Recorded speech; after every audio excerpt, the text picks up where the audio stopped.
Vaali Simpson மீதான காதலை அவன் உலகத்திற்கு தெரிவிக்க வேண்டியதே இல்லை. ரகசியமாக அவளோடு கள்ள தொடர்பில் இருந்திருக்கும் உரிமை அவனுக்கு இருந்தது. ஐரோப்பாவில் இது அரச குடும்பத்தில் மிகச் சாதாரணமான வழக்கம்.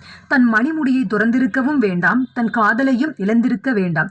அரச குடும்பத்தினரும் மத குருமார்களும் அவனை குற்றம் சொல்லி இருக்க மாட்டார்கள்.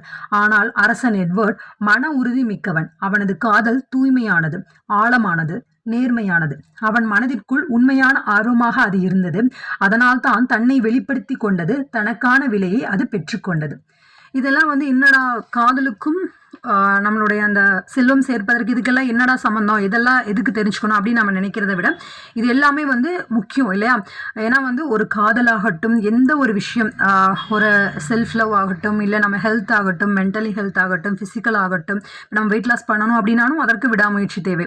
எந்த ஒரு விஷயத்தை நாம் அடையணும் அப்படின்னாலும் அதற்கும் விடாமுயற்சி தேவை. வியாபாரத்தில்